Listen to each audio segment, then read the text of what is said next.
Guys, katanya sih Web3 developer gajinya selangit ya. Nah, nanti apa namanya di webinar malam ini Mas Sastra akan menjelaskan apa sih Web3 itu seperti apa gitu.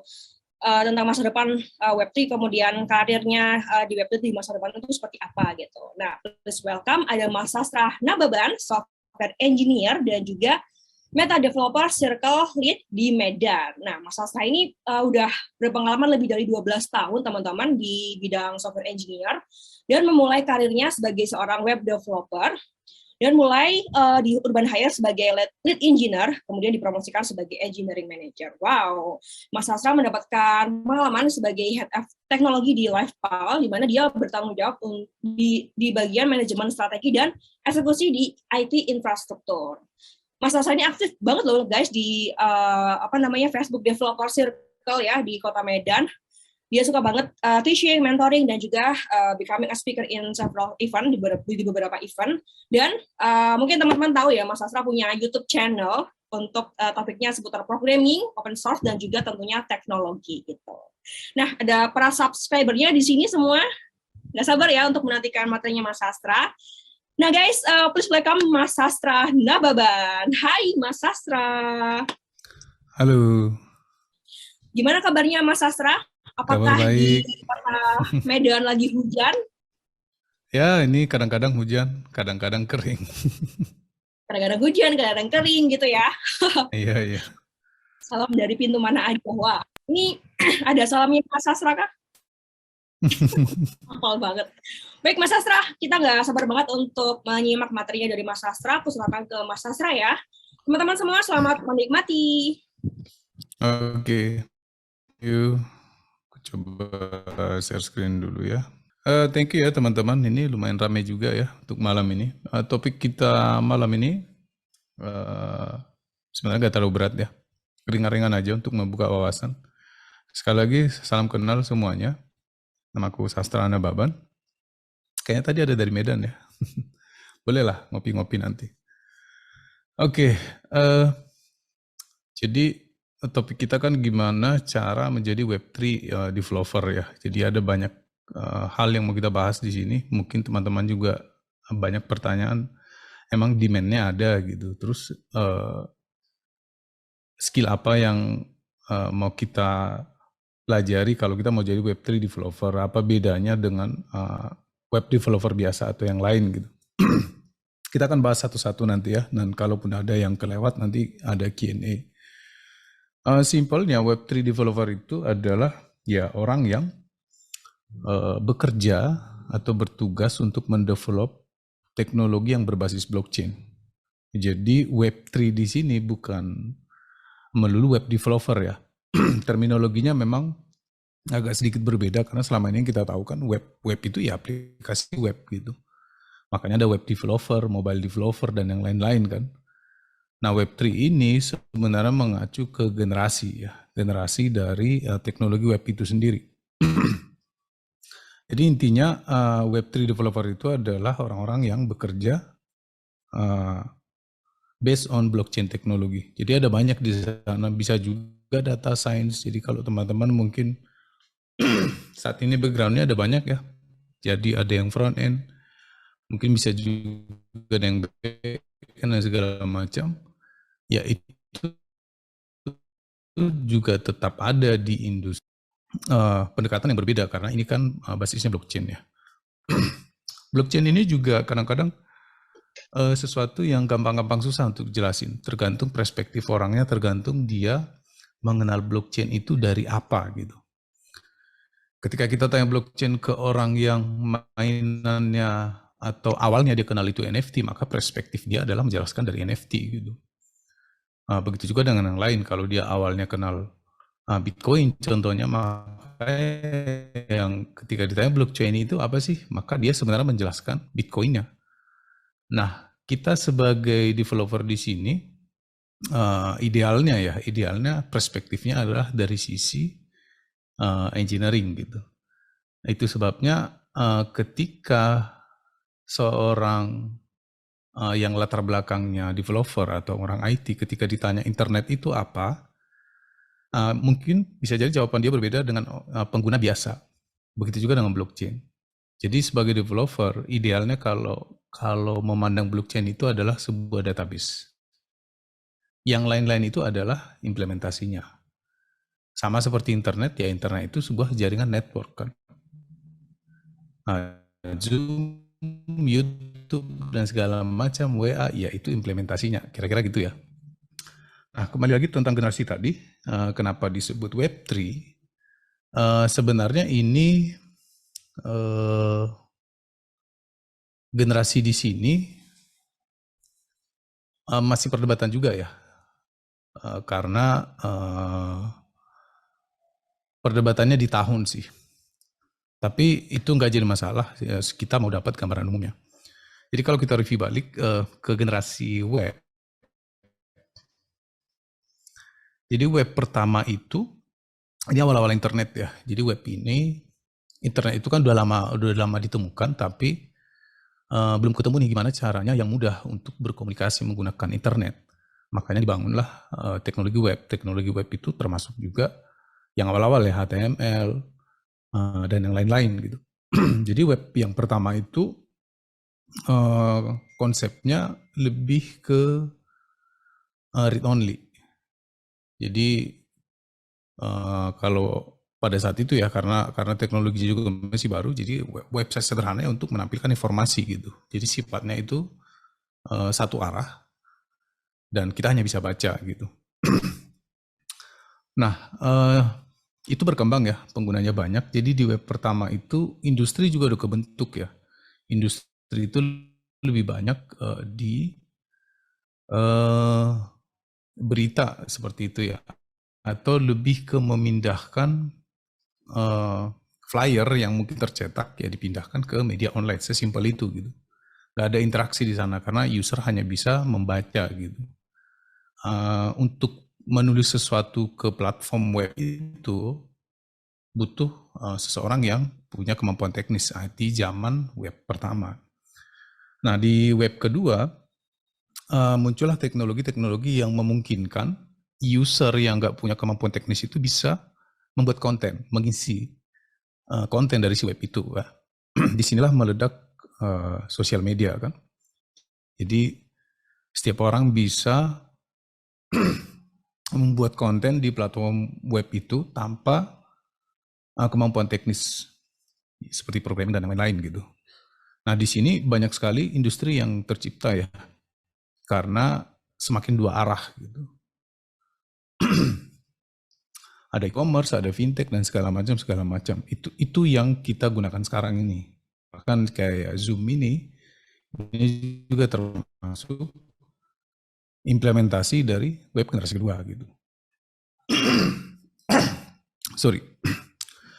Nah, kalau kita lihat sekarang kan, definisi web di sini nggak hanya aplikasinya ya, teknologinya maksudnya. Karena mungkin bagi teman-teman yang punya background mobile, terus yang mobile itu apa generasinya gitu. Bukan, ini lebih ke teknologinya ya, karena mobile itu juga pakai teknologi web sebenarnya kan. Nah, ada satu kelemahan besar sebenarnya di web 2 ya. Jadi internet itu memang semakin transparan, tapi ada satu kekurangan. Untuk bertransaksi sekarang ini memang dipermudah ya, karena ada marketplace. Jadi sebelum ada marketplace, untuk bertransaksi si A dan si B, namanya di internet, siapa yang bisa ngejamin nih? Contohnya si A yang jualan, si B itu permasalahan yang banyak dulu dihadapi ya, sebelum adanya marketplace. Nah, berarti harus ada penengah gitu. Di zaman sebelum ada marketplace, ada istilahnya kalau di Kaskus dulu apa ya? Rekber ya, rekening bersama. Jadi ada pihak ketiga yang menjamin kalau barang udah sampai, baru uang yang ditransfer si pembeli tadi diteruskan ke si pembeli. Itu contoh sederhana ya, solusi waktu itu untuk menghadapi transaksi di internet gitu. Nah, kalau sekarang ini kan udah pakai marketplace, udah lebih gampang. Bank juga rata-rata udah online. Tapi itu semuanya centralized. Jadi sebagai contoh ya, ketika aku kirim GoPay mungkin atau OVO ke temanku, atau aku kirim uang melalui aplikasi mobile banking, sepertinya itu kendalinya ada di aku gitu. Tinggal kirim, nanti saldoku berkurang gitu kan ya. Tapi sebenarnya yang terjadi kan uangnya nggak ada di aku gitu. Aku hanya memerintahkan si penyedia jasa atau penyedia platform, katakanlah si bank atau si OVO atau GoPay tadi, untuk mengurangi saldoku dan menambahkan saldo yang kutuju tadi gitu. Nah ini namanya centralized di satu tempat gitu. Ada bagusnya dan ada juga kekurangannya. Bagusnya adalah karena di satu tempat ada lembaga yang terpercaya yang menjaga ini, ya udah kita merasa aman. Nah kekurangannya adalah kita nggak punya kendali sebenarnya di data ataupun di aset ataupun di uang yang kita punya itu gitu. Kita hanya sedikit kendali kita di sana. Yang baru-baru ini yang lagi rame kan, nah itu mungkin yang paling ditakut ya, karena itu kita nggak bisa kendalikan sebenarnya sebagai user ya. Data itu udah ada di satu tempat ya, kalau itu bocor ya sudah gitu. Nah itu masalah-masalah yang sedang dihadapi sekarang. Dan yang kedua dari sisi finansial, kita kalau mau buat sebuah aset digital, entah apapun itu aset digital yang punya nilai yang nggak bisa dipalsukan, karena di era digital itu kan apa-apa gampang dipalsukan ya, bisa di copy paste gitu, simple itu. Di Web2 itu agak susah, tetap mesti ada pihak ketiga untuk menjamin ini nggak bisa dipalsukan gitu. Untuk aset-aset digital itu sebabnya banyak kayak karya-karya digital itu dibajak ya. Nah itu beberapa kekurangan mungkin di Web2, tapi kelebihannya juga banyak sebenarnya. Kita sampai sejauh ini juga karena Web2 ya.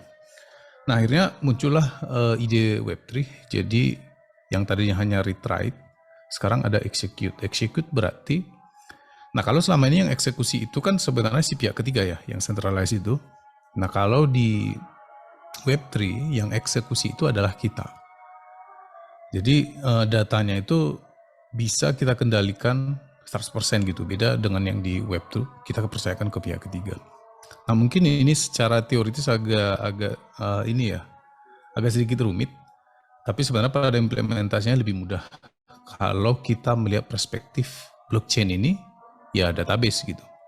Nah Web3 ini memang lebih banyak menggunakan teknologi blockchain ya, supaya ide atau cita-cita untuk mengubah centralized ke decentralized itu menjadi nyata ya pakai blockchain gitu. Jadi dari tadi kita bercerita tentang centralized, kebalikannya adalah decentralized. Data itu disebar, sedangkan centralized di satu tempat gitu. Oke, jadi ya mungkin orang dulu nggak terlalu peduli ya nggak apa-apa sih data bocor gitu. Tapi sekarang kan orang akhirnya semakin was-was juga ketika datanya bocor gitu. Kayak seperti kejadian kemarin ramai karena orang makin paham bahwa data itu berharga, data itu bisa disalahgunakan gitu. Termasuk juga privacy ya. Sebenarnya di generasi web pertama justru menjunjung tinggi privasi. Jadi terlihat dari user-user dulu di web generasi pertama, bahkan di era-era pertama web 2 juga, orang cenderung anonim ya kalau di internet. Tapi kalau sekarang kan enggak ya. Semenjak sosial media, ya orang lebih terbuka gitu. Tapi ternyata ada yang, mohon maaf, mandi di rumah sendiri gitu, tapi ternyata ada lubang, ada orang intip gitu. Nah itu ngeselin kan? Mungkin nggak ada yang hilang, tapi ngeselin gitu. Mungkin kira-kira itu analogi internet privacy sekarang ya. Karena mungkin secara material nggak langsung dirugikan juga gitu. Tapi ada ketidaknyamanan di situ. Sebenarnya kita sebagai developer bukan orang yang terlalu teoritis ya. Mana codingnya biar kita kerja, suka teknisnya, kita lebih suka membangun sesuatu daripada harus berurusan dengan teoritis kan. Tapi itu sesuatu juga yang menurutku nggak selalu baik gitu kan. Apalagi kita masuk ke industri kayak blockchain, seperti aku terus terang agak sulit masuk ke dunia blockchain karena aku udah punya pengalaman yang sebelumnya udah agak banyak. Jadi mengubah paradigma itu bukan sesuatu yang gampang gitu. Contohnya ketika sesimpel blockchain itu ada database, ya apa masalahnya dengan database sekarang gitu? Kita udah punya SQL, kita punya segala macam. Kenapa harus decentralized gitu? Kenapa harus public yang semua orang bisa lihat gitu? Nah itu paradigma-paradigma di awal yang tentunya untuk supaya lebih paham, aku harus memperdalam blockchain-nya gitu secara fundamentalnya. Berarti aku lebih banyak baca gitu. Nah, ngodingnya sedikit gitu. Oke, nah ini sedikit future-nya. Web3 itu nggak melulu hanya cryptocurrency ya. Sekarang memang orang lebih banyak kenal blockchain itu kan karena cryptocurrency. Nggak salah memang karena itu implementasinya. Dan wajar itu dapat traction yang lebih tinggi karena memang apapun yang berhubungan dengan duit kan biasanya rame ya. Nah, itu hal yang wajar sebenarnya. Tapi nggak cuma itu, web itu berhubungan juga dengan yang lain-lain gitu. Contohnya 3D, AI, unified data dan segala macam. Itu sebabnya di awal tadi aku bilang Web3 developer itu kan orang yang bekerja atau mendevelop sesuatu based on blockchain teknologi ya, mau apapun itu. Jadi nggak melulu yang buat aplikasinya, ada juga kan yang bekerja di bagian data gitu, yang mungkin secara langsung dia nggak ikut di development aplikasinya, tapi dia mendukung di proses bisnisnya kan, dan yang lain-lain gitu. Ada banyak posisi sebenarnya di industri ini sama halnya dengan yang sekarang gitu. Oke. Ini tadi centralized dan decentralized ya. Jadi ini juga termasuk salah satu topik yang agak susah dulu aku mengerti ya, karena memang aku coba bawa dari paradigma sebelumnya. Bagi orang yang sudah berkecimpung lama di dunia teknologi, udah sering develop sesuatu, ketika diberikan hal yang baru, nggak semuanya itu gampang kita terima, karena kita udah beberapa solusi yang work selama ini, kenapa harus ada yang baru gitu. Nah, jadi kalau kita perhatikan di sini, ini yang tradisional yang disebut dengan centralized, yang tadi aku udah coba kasih contohnya. Anggaplah ini bank yang di tengah ini ya. Jadi ya ini nasabahnya, semua data-datanya kan ada di bank ya. Walaupun kita punya aplikasinya ya tetap aja sebenarnya kita cuma ngasih instruksi ke si bank, nanti si bank verifikasi bahwa ini benar usernya, baru ditindaklanjuti kan instruksinya. Nah kalau di blockchain, datanya itu tersebar. Ya, datanya itu tersebar. Kalau yang tadi kan datanya di satu tempat. Yang jadi pertanyaan dari analogi ini adalah, wah, kalau datanya tersebar, kita bisa lihat dong data yang lain. Terus mau seberapa besar kita sediakan space untuk nyimpan data itu kan? Masa ada bank terus kalau aku mau mendaftar di bank itu, aku juga harus download database-nya. Ya tekor gitu kan. Nah, penjelasan teknisnya adalah kita sebagai user nggak mendownload database-nya, itu dikelola oleh network. Jadi si orang-orang yang di sini, ini yang di samping si blockchain system ini, blockchain itu kan database disebar ke beberapa nodes ya. Nodes ini di istilah yang mungkin teman-teman sering dengar itu miner. Jadi miner itu sebenarnya nodes kan. Nah tugasnya si miner ini ya untuk memverifikasi data gitu. Nah kelebihannya adalah bayangkan kalau yang tradisional sistem itu kalau down ya semuanya down gitu.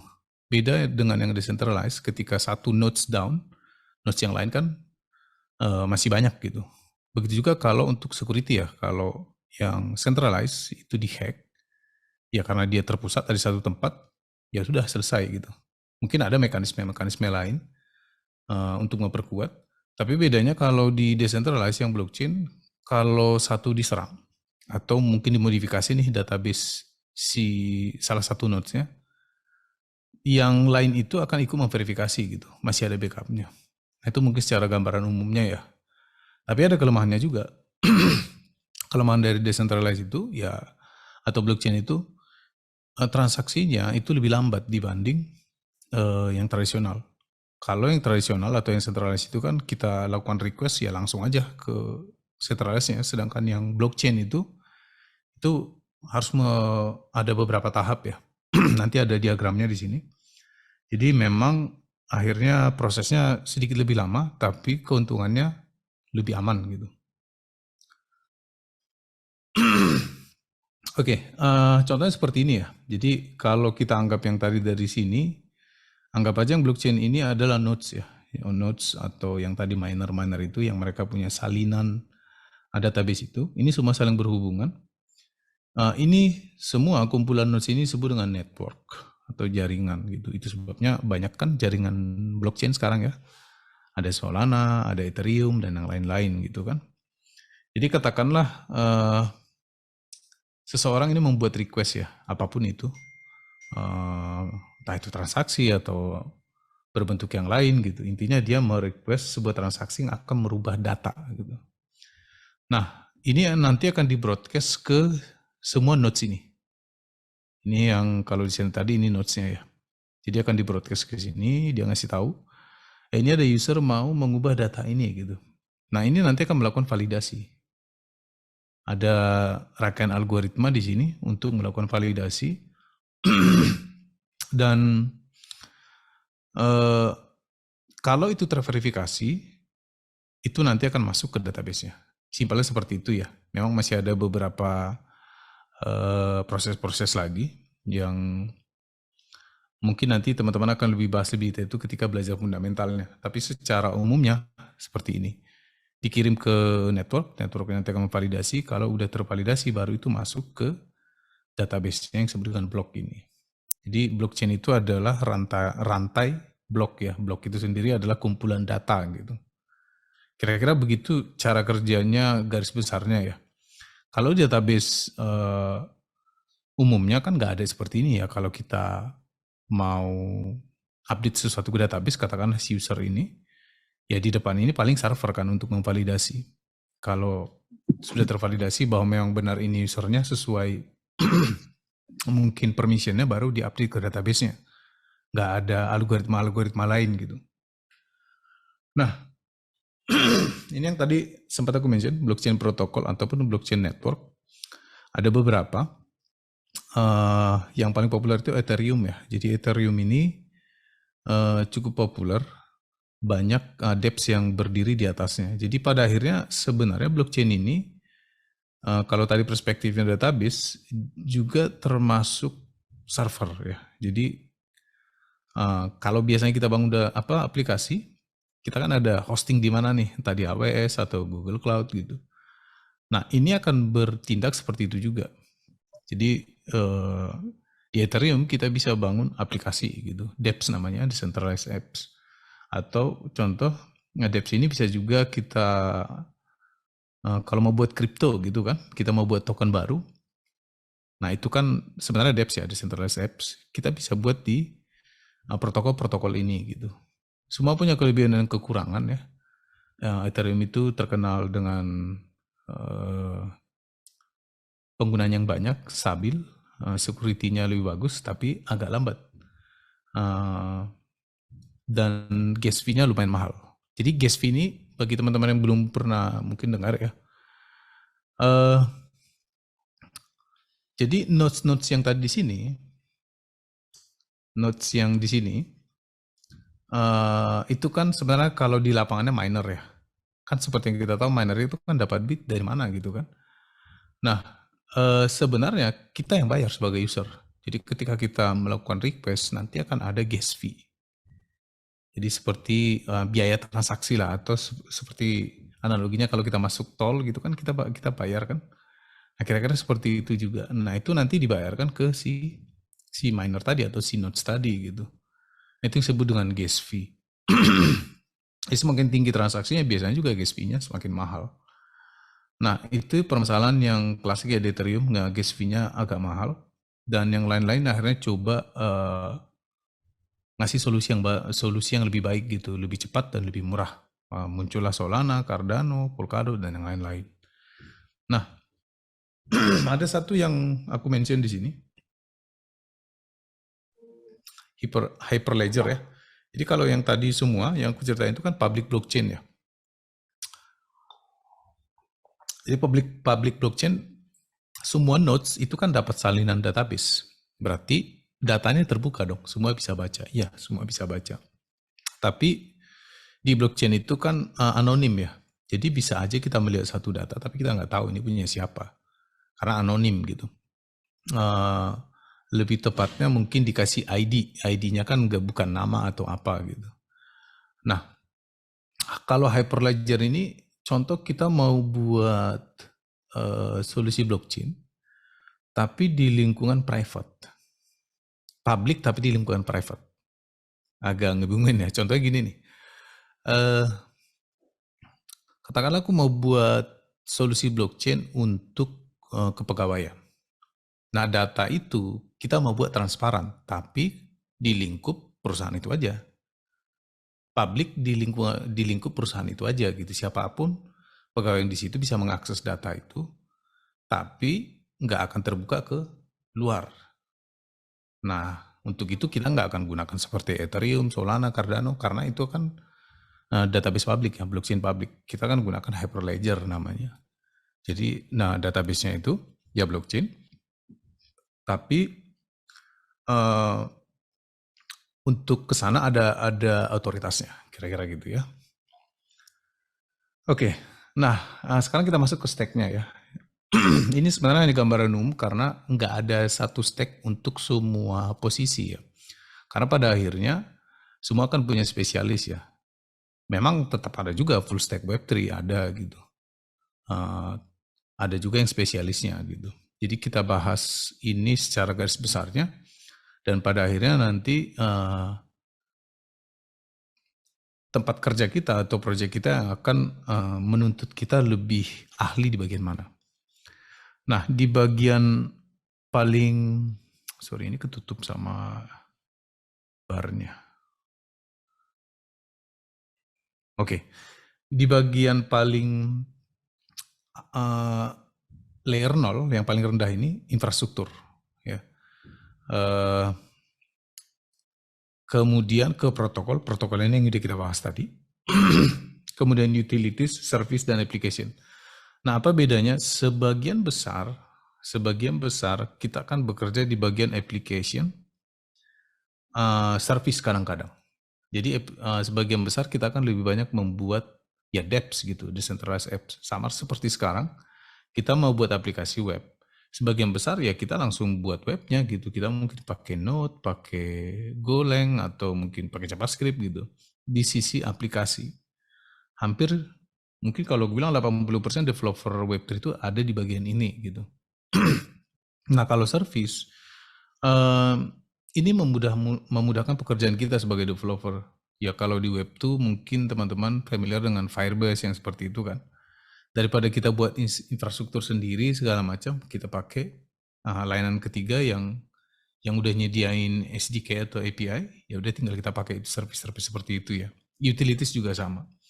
Kalau protokol tadi menurutku hanya sekian persen engineer yang akan masuk ke sini. Jadi itu orang-orang yang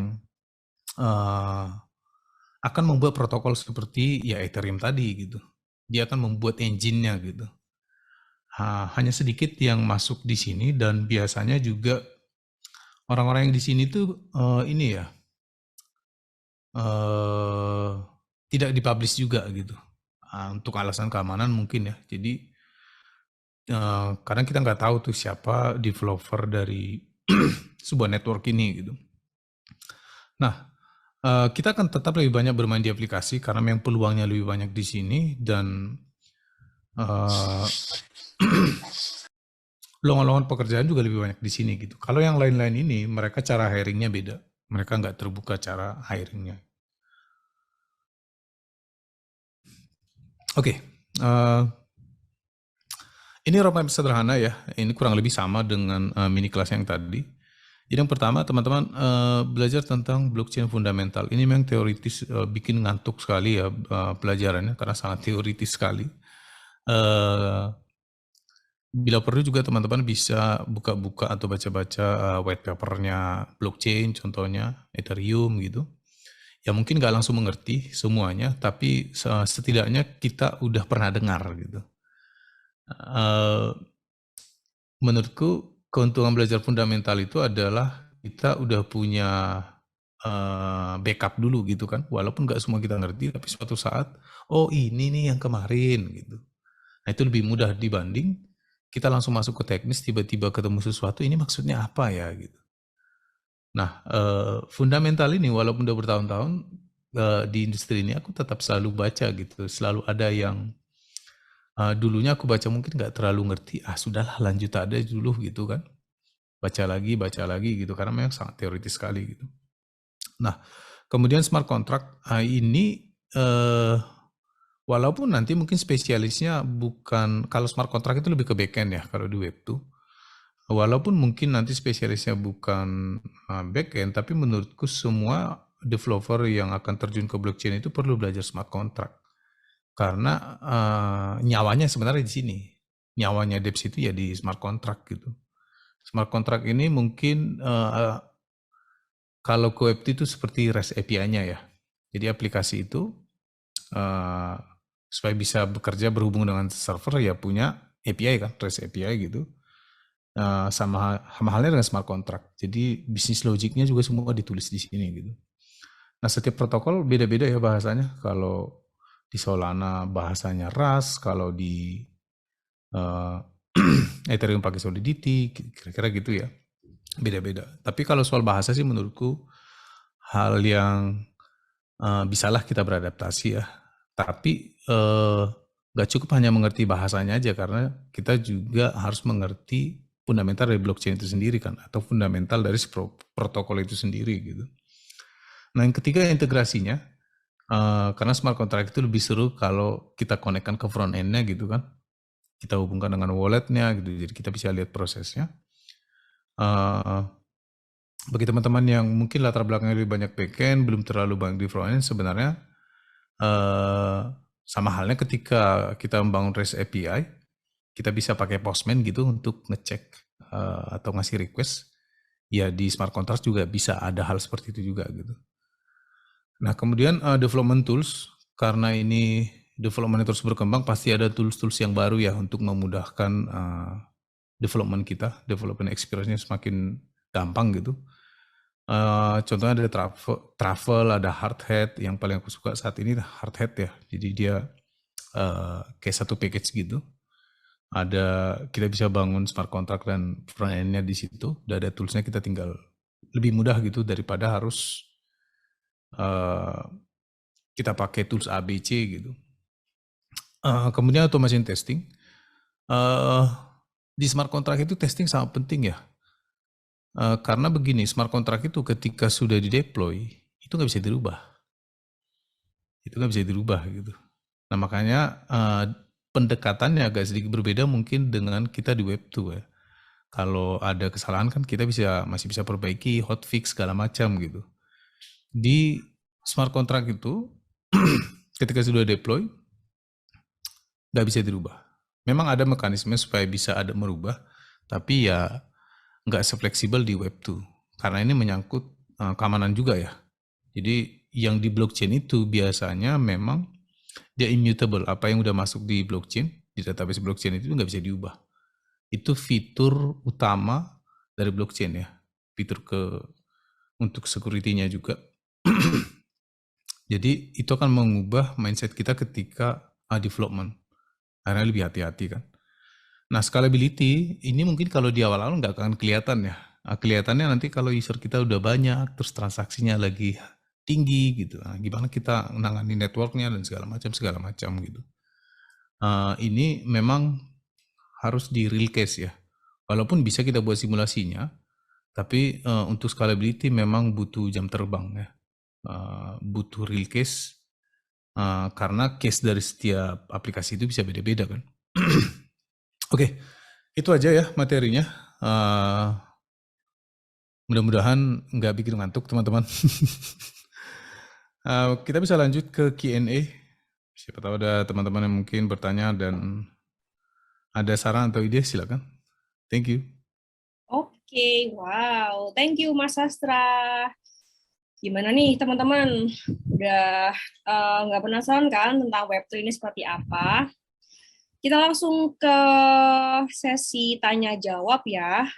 Oke, kalau gitu langsung aja nih Mas Sastra dan teman-teman semua sudah ada Slido di screen Zoom kita semua. Aku ambil pertanyaan yang paling di vote paling banyak ya. Ini yang paling ditunggu-tunggu. Bener nggak sih gaji seorang blockchain developer ini sejumlah sekian gitu? Berapa gaji seorang blockchain developer nih, Mas Sastra? Ini banyak parameternya ya, sekali lagi tergantung perusahaannya, dia skalanya seperti apa, dan tergantung juga experience kita seperti apa ya. Karena kalau ditanya sekarang, kalau mau cari blockchain developer yang senior ya, Oke. pasti dia memang udah senior, bukan hanya di blockchainnya gitu. Udah ada pengalaman yang lain-lain juga gitu. Jadi kalau ditanya berapa, yang pastinya karena memang demand-nya agak tinggi dan permintaannya juga memang bisa dibilang nggak akan sebanyak yang udah ada sekarang ya. Tapi kita akan menuju ke sana gitu.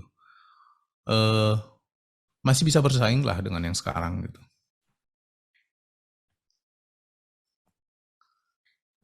Oke, jadi kira-kira begitu ya teman-teman, sesuai sama perusahaannya itu seperti apa gitu.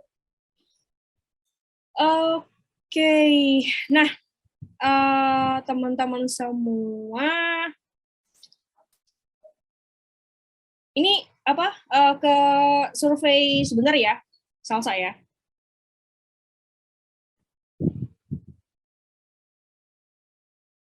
Sambil bahas ini nggak apa-apa sih, Mbak Bit. Oke, teman-teman sambil bisa ngisi survei poolnya, kita lanjut ke pertanyaan berikutnya. Boleh ya teman-teman sambil disambi minum, makan snack gitu. Aku juga izin minum teman-teman. Kayaknya musimnya lagi batuk-batuk dikit ya, babil-babil gitu. Semoga teman-teman nanti segera lekas sembuh. Kita lanjut lagi nih, Mas Asra. Tadi dari gaji udah, kemudian berikutnya kita ambil pertanyaan yang paling banyak vote-nya. Perbedaan layer 1 dan layer 2 apa nih Bang Sastra? Contohnya ETH atau Polygon. Oke, jadi layer 1 itu kan aslinya protokolnya ya, jadi seperti Ethereum. Nah, kalau Ethereum kemarin kan punya masalah di speed kan, dan mahal gasnya. Akhirnya ada solusi lain yang menambahkan layer baru gitu. Jadi itu tetap blockchain juga, tapi di atas si Ethereum contohnya. Yang keunggulannya ya dia lebih murah gitu. Dia secara gas fee ya, karena sebenarnya problemnya kemarin itu di gas fee. Jadi kita mau ngirim, kadang bayangin ongkos kirimnya jauh lebih mahal daripada barangnya. Kira-kira gitulah masalahnya dulu ya. Nah, akhirnya muncullah yang layer 2 ini untuk mengatasi itu gitu. Gitu kira-kira. Oke, thank you. Secara teknologi digunakan juga sama. Jadi kalau kita develop smart contract pakai Solidity contohnya, di Polygon ya di ETH juga sama gitu. Thank you. Oke, thank you Mas Sastra untuk jawabannya. Semoga yang tanya tadi bisa terjawab ya pertanyaannya. Ini keunggulan Web3 sama Web2 sepertinya udah dijelaskan ya Mas Sastra ya? Iya. Paling nambahin aja sih, Web3 bukan mereplace Web2. Oke. Bukan, kalau Web2 mungkin mereplace Web1, tapi kalau Web2 sebagai alternatif lah, atau memang case-nya beda. Jadi kita nggak bisa ngubah kayak sekarang kita punya social media jadi Web3, nantinya kita setiap posting itu bayar gas fee kan. Mahal jadinya gitu. Kita mau buat status bayar jadinya. Siap, update status bayar. Oke. Oke, keunggulan Web3 sama Web2 udah. Terus berikutnya, kalau misal dalam software arsitektur blockchain ini jadi satu pada server backend. Kalau dalam software arsitektur blockchain ini jadi satu pada server backend atau bagaimana Mas Sastra? Maksudnya itu bagaimana blockchain bisa mendapatkan bloknya? Belum nih. Oke, banyak case ya. Jadi contoh gini ya. Nah, kita buat dApps, terus orang-orang kalau mau masuk dApps ini kan bisa pakai wallet ya. Kalau di web tuh kan orang sign in gitu kan, register dulu baru sign in gitu. Kalau di dApps pada umumnya karena dia decentralized nggak ada registrasi, kita langsung pakai wallet, masuklah itu ke aplikasi kita. Nah, arsitektur di sini kan sebenarnya idealnya aplikasi yang kita buat itu ada front dan backend kan. Si backendnya kan akan menghubungi si blockchain, si protokolnya, katakanlah si Ethereum kan untuk ngebaca gitu. Nah, permasalahannya adalah kalau kita langsung ke sana itu lambat karena data yang di Ethereum itu bukan cuma punya kita, itu publik banyak kan. Jadi permasalahan di query kan.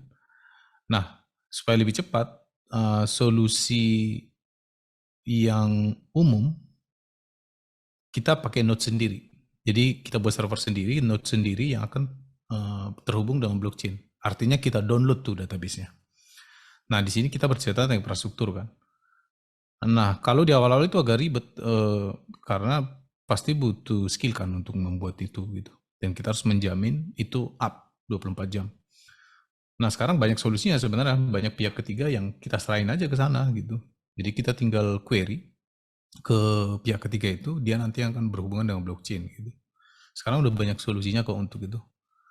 Kecuali kita udah sangat besar, kita udah punya resource gitu, bolehlah buat nodes. Kalau di awal-awal sih kayaknya rugi aja gitu. Thank you. Oke, thank you Bang Sastra untuk jawabannya lagi. Semoga bisa menjawab ya untuk yang bertanya tadi. Oke, berikutnya, apakah pertimbangan untuk memilih public blockchain seperti Ethereum dibandingkan blockchain seperti Corda dan Hyperledger, Bang Sastra? Yang mana tadi? Oh, jualkan apa pertimbangan? Oh, public. Oh, jadi kalau itu tadi ya, kalau kebutuhannya memang spesifik gitu. Contoh kayak tadi rumah sakit atau sekolah gitu, itu kan data yang nggak perlu dilihat dari luar gitu. Data yang memang hanya kita-kita aja yang perlu gitu. Dan pertimbangan yang kedua, lebih murah dari gas fee-nya bisa nggak ada gitu.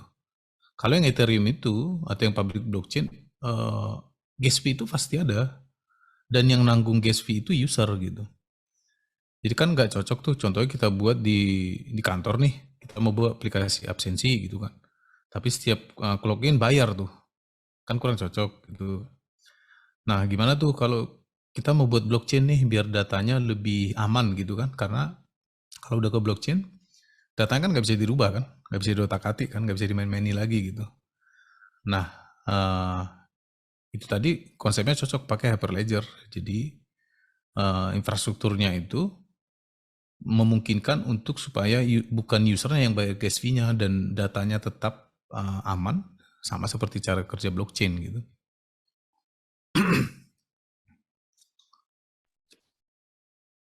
Oke, berikutnya terkait security attack apa yang biasanya terjadi di Web3, Mas Astra?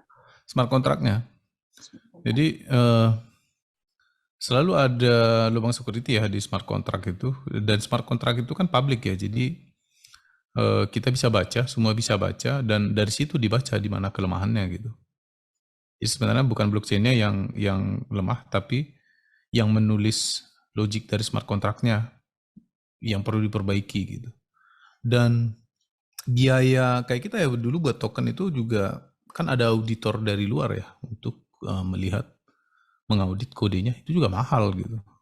Karena itu tadi ketika kita udah deploy smart contract-nya, nggak ada lagi cara untuk merubah gitu. Ada tapi nggak akan fleksibel kalau di web tuh gitu. Jadi harus memang yang kita deploy itu udah benar-benar aman baru di deploy gitu. Oke, terkait keamanan sudah. Kemudian berikutnya nih Mas Sastra. Jika Web3 diterapkan di rumah sakit berarti pakai Hyperledger ya Mas? Iya, itu salah satunya ya. Hyperledger itu hanya salah satu platform. Sebenarnya masih banyak lagi ya. Karena dari IBM juga ada yang Kita kalau mau pakai infrastruktur blockchain untuk yang private ya. Hyperledger itu karena memang dia udah lama gitu. Sekarang udah banyak yang nyediain infrastrukturnya gitu. Kita tinggal sewa aja. Oke. Dan kemudian berikutnya ada berapa pertanyaan nih, Kak Muti? 23 ya? Ada di situ. Mas Sastra ada 23 pertanyaan lagi. Semoga cukup ya untuk bisa menjawab pertanyaan teman-teman karena wah kayaknya antusiasnya banyak banget ya.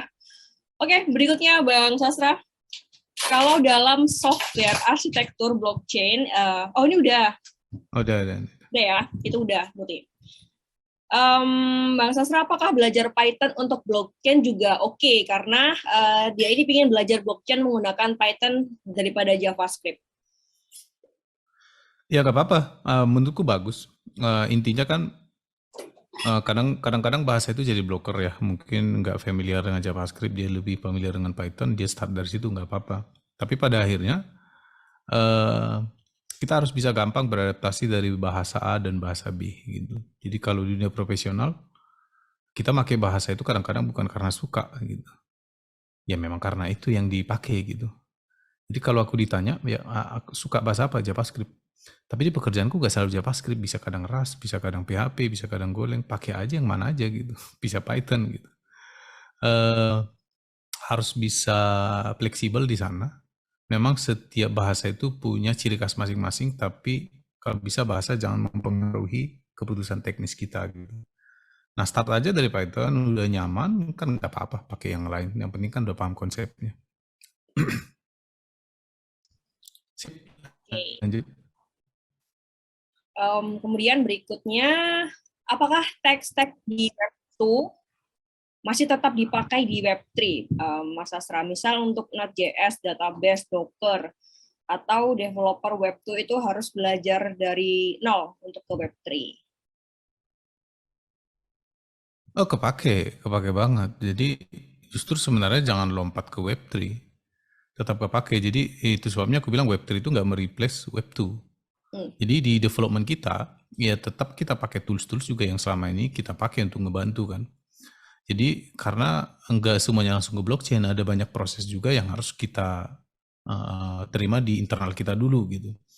Kayak contohnya kita pakai dApps, kan pakai ada di beberapa proses yang enggak semuanya itu ke blockchain gitu. Ada beberapa mungkin kita nge-hit ke database internal kita juga gitu. Ya, berarti sama dengan Web2 sekarang. Ya pakai database juga, pakai Docker juga, yang lain-lain gitu. Gitu kira-kira. Oke, jadi nggak mereplace ya guys. Kayak gitu jawabannya. And then berikutnya, apa saja aplikasi yang tidak bisa dibuat di Web2 tapi possible di Web3, Mas Sastra? Yang tidak bisa dibuat di Web2, yaitu tadi blockchain kan. Sebenarnya kita hanya mengganti database-nya jadi blockchain, jadilah itu Web3 gitu. Sesimpel itu sebenarnya. Sesimpel itu guys ya, blockchain jawabannya. Oke, next, Muti. Bagaimana cara update smart contract yang sudah ada kalau mau mengimplementasikan fitur baru? Apakah harus deploy ulang semua dan link backend ke smart contract baru? Iya, kalau masih development gampang atau staging gampang ya. Itu bisa, karena ketika kita deploy smart contract kan dia punya address yang berbeda. Nah, kalau itu udah public, contohnya setiap token kripto itu kan punya address masing-masing kan. Nah, itu nggak mungkin lagi gitu dirubah gitu. Karena kalau dirubah, kan semua orang bisa buat tiruannya kan. Yang mana nih yang asli nih gitu. Jadi ada memang mekanisme untuk mengupdate hal-hal tertentu, tapi nggak 100% dirubah logiknya gitu. Kayak contohnya mungkin kan ada value-value tertentu yang akan kita rubah. Contoh anggaplah kalau NFT kan mungkin punya stok kira-kira gitu ya. Ini artinya hanya sampai sekian gitu. Nah itu kan akan kita update seiring waktu. Jadi yang kita update itu biasanya lebih ke value, bukan kita update logiknya. gitu. Jadi agak berbeda memang dengan yang Web 2 ya. Smart contract kalau udah deploy ya nggak bisa dirubah. Oke, thank you Bang Sastra untuk jawabannya. Muti aku boleh minta tolong. Ini paling atas ya Muti ya? Oke, siap. Dari Arya. Dari tadi Bang Sastra bilang di blockchain network query-nya lambat. Nah, lambatnya selambat apa nih Bang Sastra? Analoginya gini, itu database kan punya public. Jadi di dalam database itu ada blok-blok ya. Di dalam blok itu ada data tuh. Banyak juga datanya. Nah, katakanlah kita mau query transaksi kita yang kemarin. Permasalahan kita nggak tahu nih di blok berapa. Kan gitu kan. Nggak tahu di blok berapa, akhirnya kita harus baca semua blok. Kebayang kan? Kira-kira gitu. Nah, sebenarnya solusi untuk itu udah ada ya. Banyak pihak ketiga yang service-service third party gitu untuk mempermudah sebenarnya. Atau kita pun sebenarnya bisa optimize sendiri. Jadi kalau kita jadi buat notes gitu, kita kan download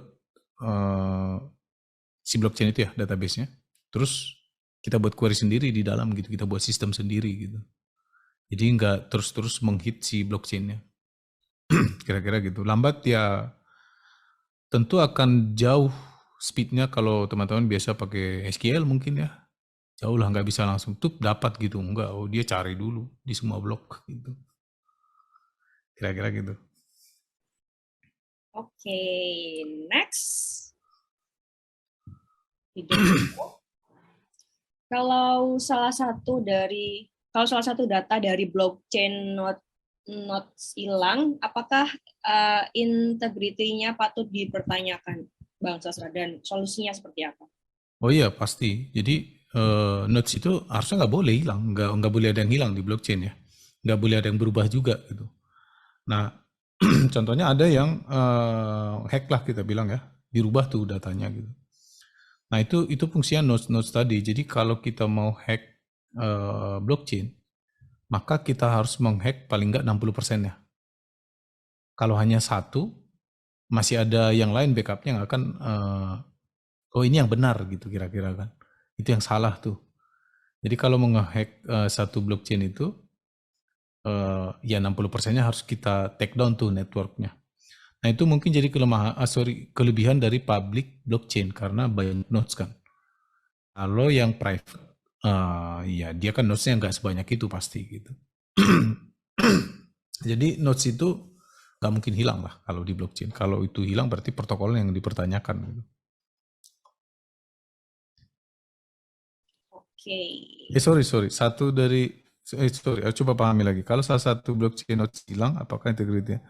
Oh, yang nggak masalah sebenarnya kan nodes lain masih banyak. Kalau tadi aku ralat ya, nodes itu bisa hilang, bisa aja hilang kan. Kita sebagai miner kayak tadi kan bisa aja aktif, bisa aja enggak. Jadi nggak masalah sebenarnya karena akan selalu ada nodes yang lain yang paling update gitu.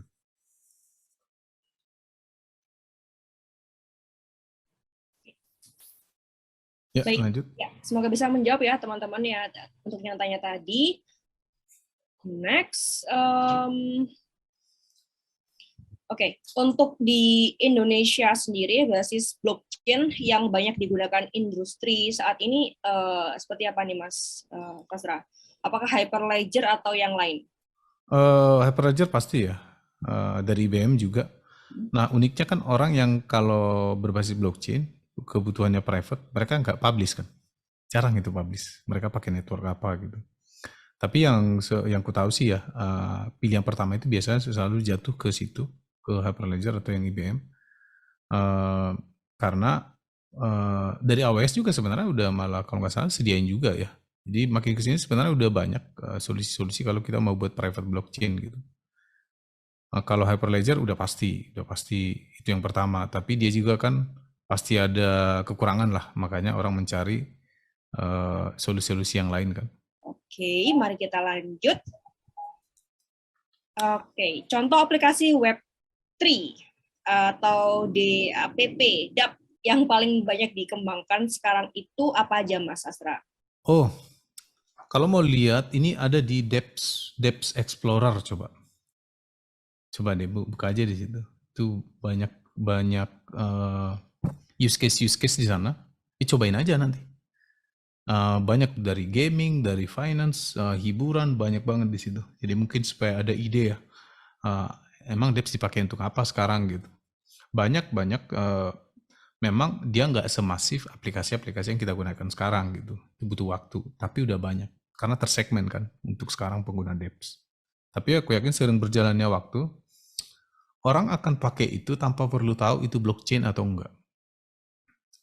Orang akan pakai aja gitu. Orang akan pakai itu, nggak perlu tahu itu Web3, Web2, Web1, nggak perlu gitu. Nah, di saat seperti itu berarti udah mainstream. Nah, sebelum mainstream, ya kita ambil skillnya gitu. Karena kita udah tahu ini akan mainstream sebentar lagi gitu. Depth Explorer kalau nggak salah ya. Depth Explorer ya. Lanjut. Oke. Oh, sorry. Depth Radar. Ya, Depth Radar juga ada. Ya, Depth Radar ya. Nah, ditunjukin linknya nih guys sama Jason. Thank you, Jason.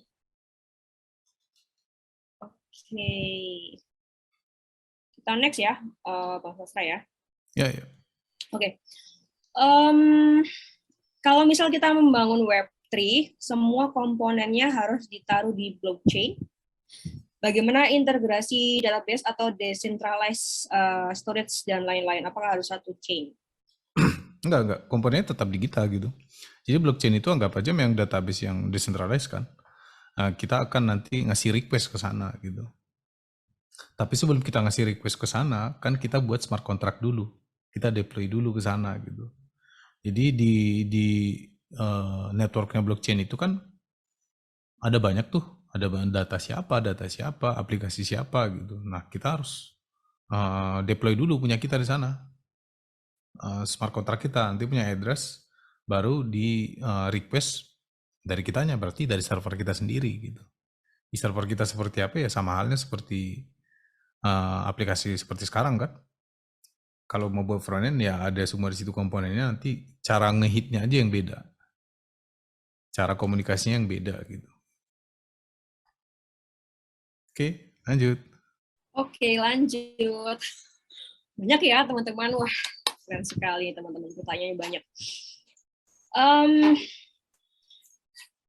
Bang Sastra, apakah menjadi blockchain harus menjadi full stack developer? Pilih salah satu dari FE atau BE juga bisa. Bisa. Jadi full stack bisa, front-end, back-end bisa. Banyak di sana. Gak cuma back-end, data juga ada. DevOps-nya juga ada. Sama seperti yang ada sekarang gitu. Nah, full stack itu sebenarnya menurutku sebuah privilege. Kita punya privilege untuk melihat proses dari A sampai Z. Soal akan kita jadi spesialis, itu pilihan kita di mana nanti. Tapi penting, karena kan ada juga kadang agak stigma kurang bagus ketika full stack gitu. Full stack itu menurutku wawasan kita lebih luas, tapi pastikan kita punya spesialis di suatu saat nanti kita punya spesialisasi gitu. Lebih mudah rasanya kita berkomunikasi dengan orang yang wawasannya lebih luas daripada yang dia hanya dari awalnya memang cuma megang bagian itu doang gitu. Jadi di dalam tim biasanya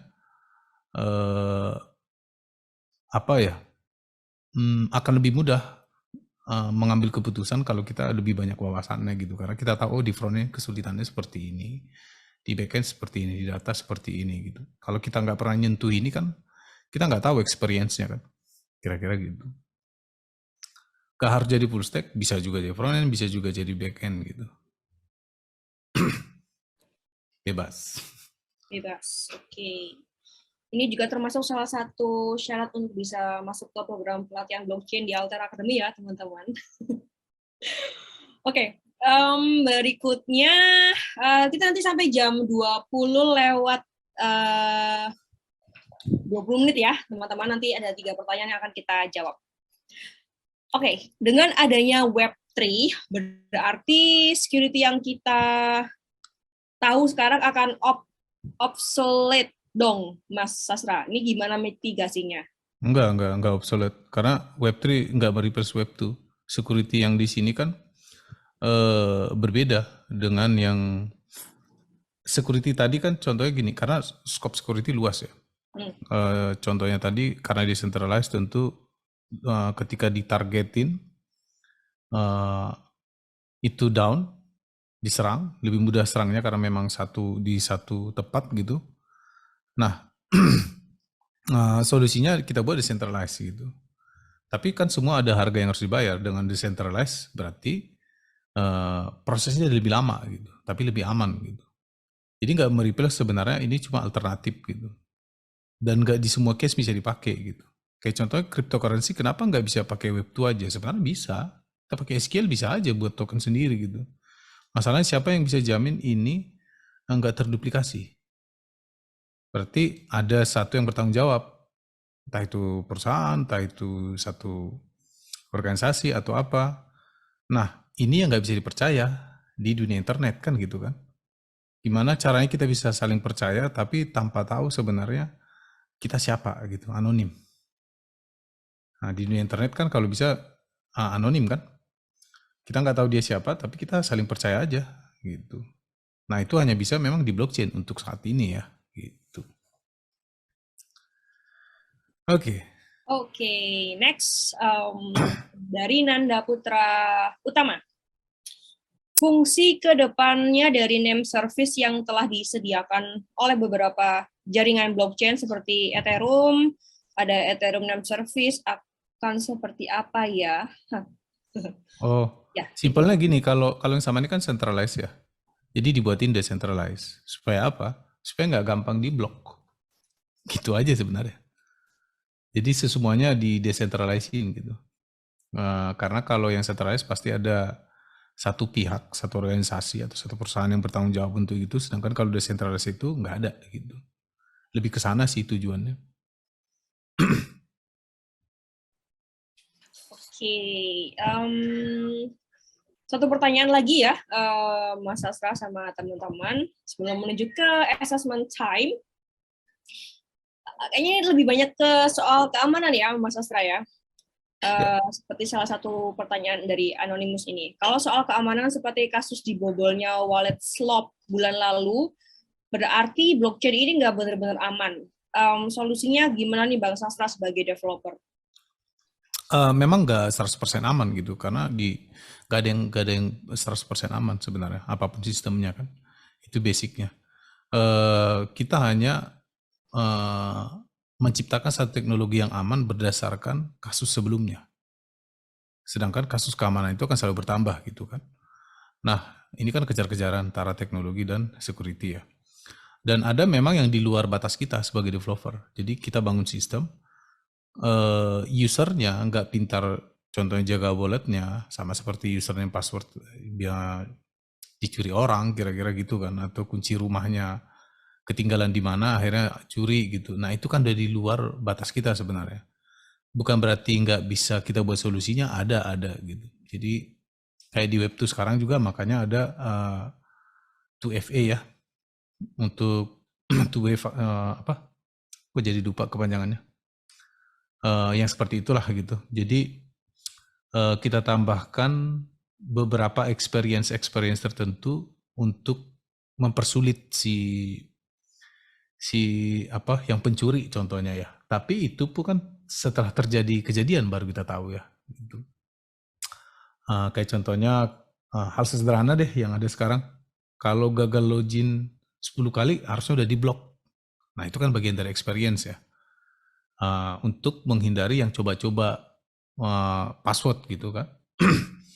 Paling dari situ, dari sisi experience-nya yang bisa kita perketat. Kalau dari sisi teknologinya, sebenarnya kalau blockchain itu tentu lebih aman dibanding database yang sekarang. Permasalahannya usernya belum tentu teredukasi untuk gimana cara memakai sistem yang aman kan. Kira-kira gitu. Thank you. Thank you. Wow, udah di sesi terakhir ya teman-teman untuk tanya jawab. Bang Sastra, wah terima kasih banyak sudah sharing materi yang sangat katanya orang-orang itu daging gitu ya buat teman-teman semua. Semoga bisa bermanfaat buat teman-teman yang udah join pada malam hari ini. Nggak ada ngoding ya guys, karena tentu lama sekali untuk ngoding ya, bisa sampai besok gitu. So, Bang Sastra Nababam, thank you so much ya. Bisa sharing-sharing di Alchemy di Altera Academy. Oke.